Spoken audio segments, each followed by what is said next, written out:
Hello everyone. So this is the 11th session of the Advances in Food Analysis overview of instrumentation, and the topic which we'll be covering today is the continuation of transmission electron microscope. So the transmission electron microscope operates on many of the same optical properties of the same optical principles as the light microscope. The TEM has an added advantage of greater resolution. That's it. This increased resolution allows us to study ultrastructure of organelles, viruses, and macromolecules. Specially prepared material samples may also be viewed in the TEM. The light microscope and TEM are commonly used in conjugation with each other to implement a research project. Since electrons are very small and easily detected, since electrons are very small and easily deflected by hydrocarbons or gas molecules, it is necessary to use electron beams in a vacuum environment. A series of pumps are used to accomplish an adequate vacuum for this purpose.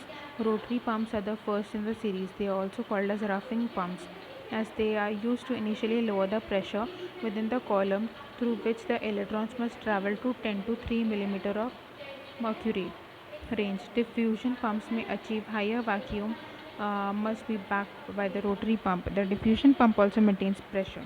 In addition to a turbo ion or cryo pump backed by the preceding pumps may be used even when a greater vacuum is required. So this is the organization of a transmission electron microscope is similar to that of a light microscope.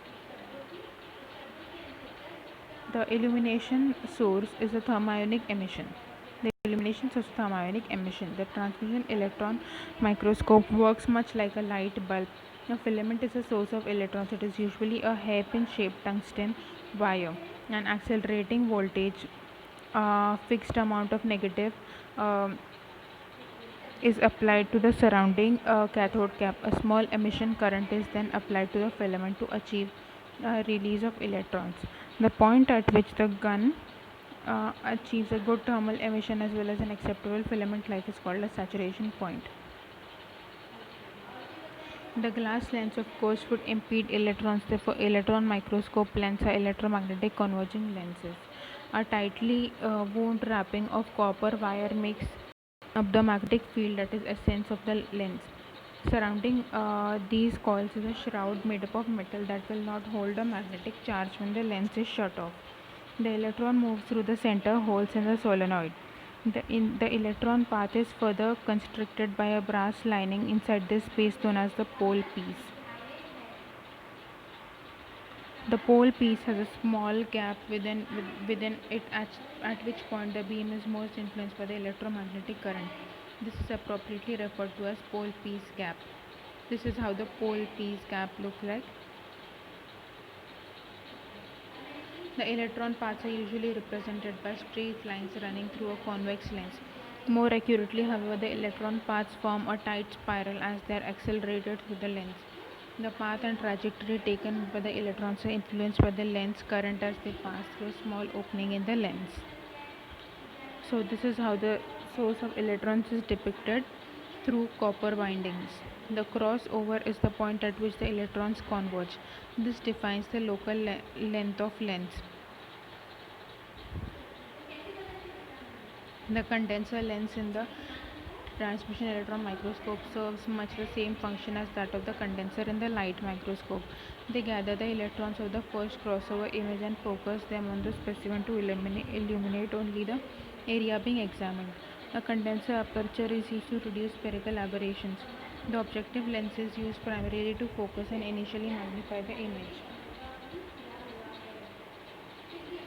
The specimen stage is inserted into the objective lens for imaging purpose. A cold finger or anti-contaminator also sits near the objective lens. It consists of a thin copper rod at liquid nitrogen temperature so that contaminants are attracted to it. To optimize imaging in the tank, a beam alignment should be performed prior to use. A tool for this alignment is a Holy Grid.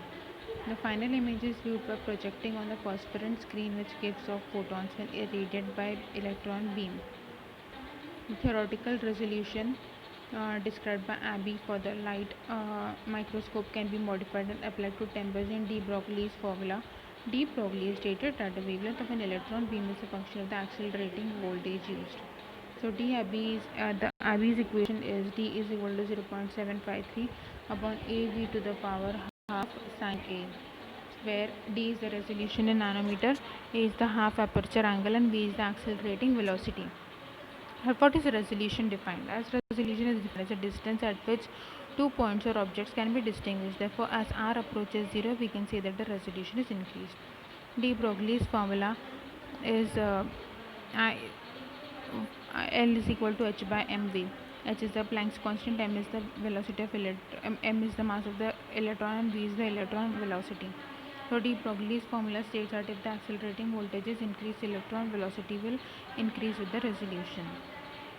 One would not normally expect chromatic aberrations to a point in an electron microscope, while heterometric radiations are of different energies converges for different focal planes. So these are the different definitions which we have to keep in mind while studying about TEM and SEM.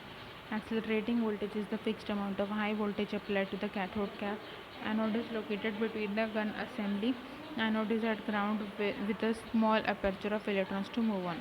Cathode is the filamental source of the primary electron beam. Cathode cap surrounds the gun assembly. De Broglie's formula is the wavelength of an electron is a function of the accelerating voltage.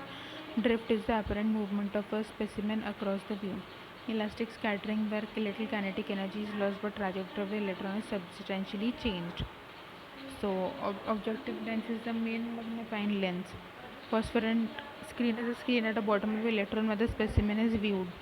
Projector lens is the final lens in the TEM.